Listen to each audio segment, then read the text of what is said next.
العالمين والصلاة والسلام على سيد الأنبياء والمرسلين وعلى آله وأصحابه وعلى كل من تبعهم بإحسان إلى يوم الدين. أما بعد، لقد كان لكم في رسول الله أسوة حسنة صدق الله مولانا العظيم. محترم سامعین کرام، الحمدللہ اللہ تعالیٰ نے زندگی میں ایک اور ہمیں موقع دیا ہے کہ ہم پھر اپنے پیارے نبی حضرت محمد مصطفیٰ احمد مصطفیٰ صلی اللہ علیہ وسلم کی سیرت کو اچھے طریقے سے سبق کر کے پڑھیں اور پھر اس پر عمل کرنے کی کوشش کریں. اگر ہم پہلے سے اس سیرت کو پڑھ کر عمل کر رہے ہیں تو الحمدللہ اس پر ہمیں شکر کرنا چاہیے، اور اگر اس میں کچھ کوتاہی رہ گئی ہے تو اب بھی موقع ہے ہمیں فکر کرنی چاہیے کہ ہم مسلمان ہیں. رسول اکرم صلی اللہ علیہ وسلم کی ذات اقدس ہمارے لیے زندگی کے ہر شعبے میں بہترین نمونہ ہے، تو ہم ان کی زندگی کو پڑھ کر، سن کر، سمجھ کر اس کے مطابق اپنی زندگی کو ڈھالیں تو انشاءاللہ ہماری زندگی بھی قیمتی بن جائے گی اور ہمارے لیے آخرت میں نجات کا ذریعہ بن جائے گی. اس سیرت کورس کا جیسے کہ آپ کو معلوم ہے جو طریقہ کار ہے اس کے 2 حصے ہیں. پہلے حصے میں مختصر سا ایک عنوان ہے کہ عادت عبادت کیسے بنتی ہے، اور دوسرا حصہ رسول اکرم صلی اللہ علیہ وسلم کی ولادت سے لے کر آپ کی وفات تک پوری حیات طیبہ کو تفصیلاً پڑھا جاتا ہے، بیان کیا جاتا ہے. تو پہلا جو سلسلہ ہے عادت عبادت کیسے بنتی ہے، اس کا ہم آغاز کر رہے ہیں. اس کے لیے عنوان چنا گیا ہے سونے کے آداب، مسنون طریقہ. کیونکہ ابھی ہم نے اور سارے انسانوں نے رات کو سونا ہوتا ہے، ہر روز ہر آدمی سوتا ہے. تو جو چیزیں عادت کی ہیں روزانہ ہم عمل کرتے ہیں اس میں صرف زاویہ بدلنے کی ہمیں ضرورت ہے کہ کام تو ہم پہلے سے کر ہی رہے ہیں، کھا رہے ہیں، پی رہے ہیں، سو رہے ہیں، جاگ رہے ہیں، چل رہے ہیں اور مختلف چیزوں کو استعمال کر رہے ہیں. ان کو اگر ہم اپنی مرضی سے، اپنے طور طریقے سے، اپنی خواہش سے اگر پورا کریں گے تو وہ ایک عادت رہے گی. لیکن دین اسلام ایسا قیمتی دین ہے، اس نے ہمیں یہ طریقہ سکھایا ہے کہ اگر آپ عادت کے کاموں کو اپنے پیارے نبی صلی اللہ علیہ وسلم کے طریقوں کے مطابق کر لیں گے تو آپ کی عادت نہیں رہے گی، وہ عبادت اور باعث اجر و ثواب بن جائے. تو اس کی ہم کوشش کریں گے. آج سے ہم سب نیت کر لیں کہ جو کچھ ہم اس آداب سے متعلق پڑھیں گے، سیرت سے متعلق پڑھیں گے، روزانہ کی بنیاد پر اس پر عمل کریں گے.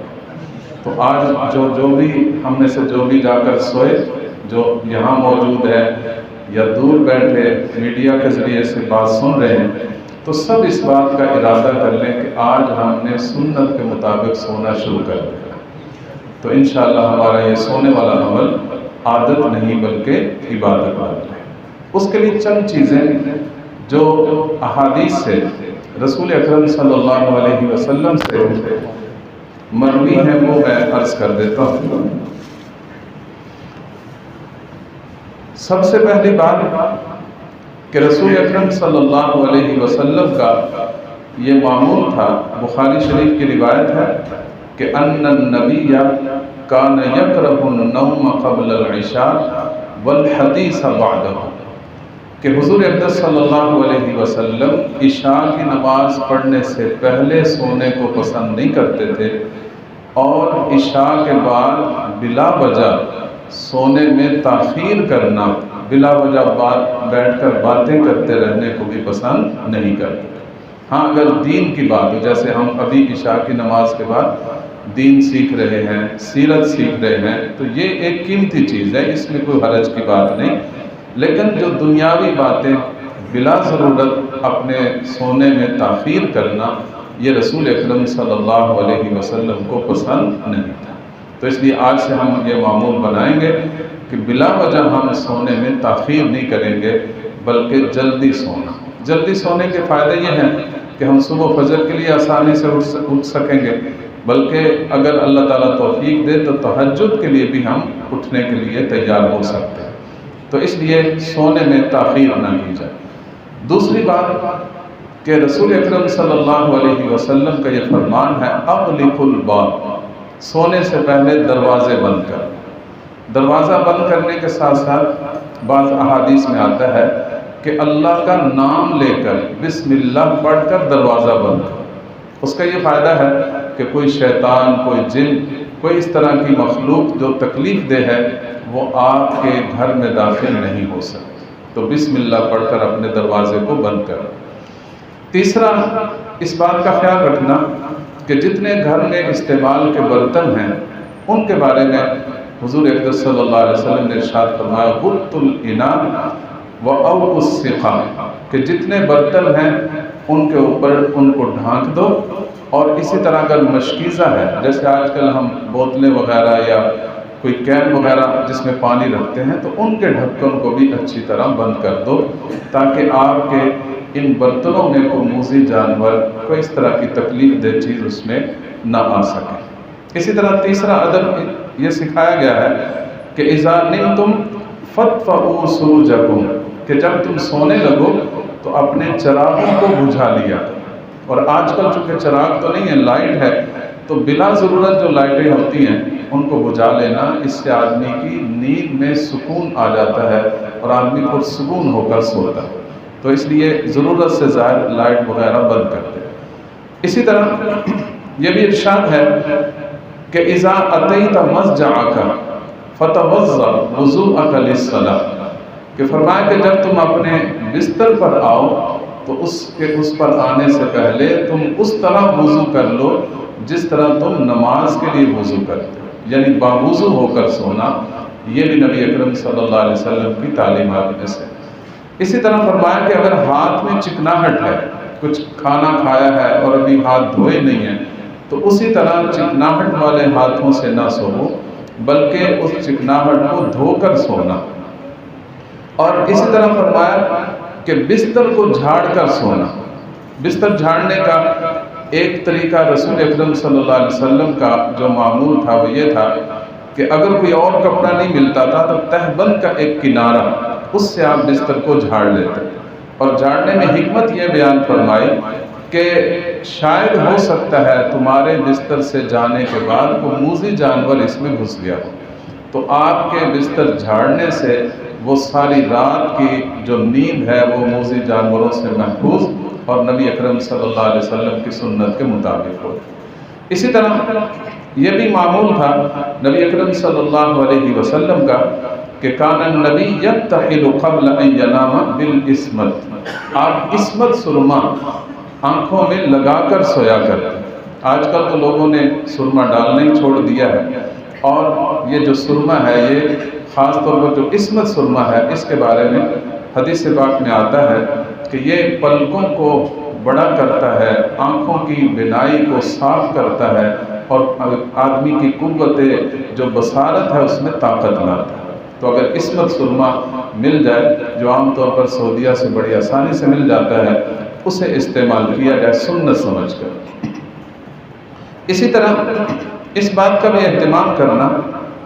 کہ اگر آدمی کے ذمہ کسی کے کچھ حقوق ہیں جو اس نے ادا کرنے ہیں، تو وہ آدمی اس کی وصیت کر کے سوئے، یا کم از کم لکھ کر اپنے سرہانے رکھ دے۔ کچھ پتہ نہیں آج میں سو رہا ہوں، صبح تک میں اٹھوں گا بھی کہ نہیں، تو جو اس کے ذمہ حقوق ہیں، چاہے کسی سے لینے ہیں یا کسی سے دینے ہیں، تو وہ بھی آدمی کے پاس تحریراً موجود ہونے چاہیے۔ اچھی نیت کر کے سونا کہ میری ذات کا میرے اوپر ایک حق ہے کہ اللہ تعالیٰ نے مجھے جو نفس اور جان عطا کی ہے اس کو سکون دینا، یہ اللہ نے میرے اوپر حق رکھا ہے، میں نے اس حق کو ادا کرنا۔ اِنَّ لِنَفْسِكَ عَلَيْكَ حَقٌّ، اس نیت کے ساتھ سونا اور یہ نیت کر لینا کہ میں سو کر اپنی جسمانی صحت کو بہتر بنا کر اللہ کی رضا میں اسے استعمال کروں، تو اچھی نیت سے سونا۔ اسی طرح توبہ کر لینا، کیونکہ سارا دن پتہ نہیں کتنے گناہ ہو گئے، رات کو کم از کم سونے سے پہلے توبہ کا اہتمام کرنا، اگر ہو سکے تو صلاۃ التوبہ پڑھ لیں، یا کم از کم توبہ کے الفاظ استغفر اللہ ربی من کل ذنب واتوب الیہ، کہ اللہ میں ہر گناہ سے آپ سے معافی مانگتا ہوں اور ہر گناہ سے میں توبہ کرتا ہوں، کم از کم یہ الفاظ کہہ کر آدمی توبہ کر کے سوئے۔ اسی طرح رسول اکرم صلی اللہ علیہ وسلم نے اپنے صحابہ سے یہ کہا، حضرت انس رضی اللہ عنہ سے فرمایا، یا بنی ان استطعت ان تصبح وتمسی وليس في قلبك غش لأحد فافعل، اے میرے پیارے بیٹے، اگر تجھ سے یہ کام ہو سکے نا کہ تو سونے سے پہلے اس طرح سوئے اور صبح ہونے کے وقت تیری صبح ایسے ہو کہ تیرے دل میں کسی کا حسد اور کینہ، ایسے صاف دل ہو کر سوئے، اور اس کا معمول یہ بنا لیا جائے کہ جتنا دن میں اگر کسی نے ستایا ہے تو ایک جملہ بولیں کہ یا اللہ میں نے تیری رضا کے لیے سب کو معاف کر دیا، تو دل صاف ہو جائے گا، آدمی سکون سے سو جائے گا۔ اگر نہیں معاف کرے گا تو ساری رات پریشان رہے گا، کروٹیں بدلتا رہے گا، کبھی کسی کا خیال آئے گا، کبھی کسی کا خیال آئے گا۔ جب سب کچھ اللہ کے لیے معاف کر دیا ہے، کسی کا خیال ہی نہیں آئے گا تو آدمی سکون سے سو جائے گا۔ تو اس لیے کینے اور حسد سے دل کو صاف کرا، تہجد کی نیت کر لینا کہ مجھے اللہ تعالیٰ توفیق دے گا تو میں انشاءاللہ تہجد ادا کروں، اس بات کا اہتمام کروں۔ مسنون دعائیں پڑھ کر سونا، ایک مشہور دعا ہے، اللہم بسمک اموت و احیا، سب کو یاد ہوگی، ایک دفعہ دہرا لیں، اللہم بسمک اموت و احیا، اے اللہ میں آپ کا نام لے کر مرتا ہوں، آپ کا نام لے کر ہی جیتا ہوں۔ کتنی پیاری دعا ہے، اس کو مختصر سا جملہ ہے، اللہم بسمک اموت و احیا، اس کو پڑھ کر سونا، آیت الکرسی پڑھ کر سونا، دائیں کروٹ سونا، اور سوتے وقت دایاں ہاتھ دائیں رخسار کے نیچے رکھ کر لیٹنا۔ بعض اوقات آدمی یہ سمجھتا ہے کہ شاید یہ ساری رات ہی اس طرح سونا ہے، نہیں، سونے کی ابتدا اس سے کریں، ایک لمحہ چاہے اس طرح لیٹ جائے، کروٹ تھک جائے دوسری کروٹ سے لیٹ جائے، لیکن ابتدا آپ کی دائیں کروٹ سے ہونی چاہیے، آپ کے رخسار کے نیچے ہاتھ ہونا چاہیے، چاہے چند لمحے ہی ہو، اس نیت سے ہو کہ میرے آقا حضور اقدس صلی اللہ علیہ وسلم اس طرح سویا کرتے تھے، میں نے بھی ایسے ہی سونا، تو ایک اطاعت کا اور سنت کی پیروی کا اسے اجر مل جائے گا۔ اسی طرح اگر نیند نہ آئے، کافی دیر لگ جائے، تو اس میں بجائے اس کے کہ آدمی فارغ لیٹا رہے، اس وقت اللہ کا ذکر شروع کرے۔ اللہ تعالیٰ ایسے لوگوں کی تعریف کرتے ہیں کہ جو اللہ تعالیٰ کا اس حالت میں بھی ذکر کرتے ہیں کہ جب وہ لیٹے ہوئے ہوں، کہ ذکر اللہ کثیرا، اور دوسری جگہ ارشاد فرمایا قعودا، کہ بیٹھ کر بھی اور اسی طرح اور وہ لیٹ کر بھی اللہ کا ذکر کرتے ہیں، ایسے لوگوں کی اللہ تعالیٰ تعریف فرماتے ہیں۔ اسی طرح اگر حالت جنابت میں سونا پڑ جائے تو تعلیم یہ ہے کہ آدمی کم از کم وضو کرے، استنجا کرے، اس کے بعد وہ سونے کی ابتدا کرے، اور اسی طرح اگر خواب آ جائے تو اس کے مخصوص جو آداب ہیں اس کا لحاظ رکھے۔ ان چیزوں کا اگر ہم اہتمام کریں گے تو انشاءاللہ روزانہ کا سونا یہ ہماری صرف عادت نہیں رہے گی، عبادت بن جائے گی۔ اللہ تعالی ہم سب کو اس پر عمل کرنے کی توفیق عطا فرمائے۔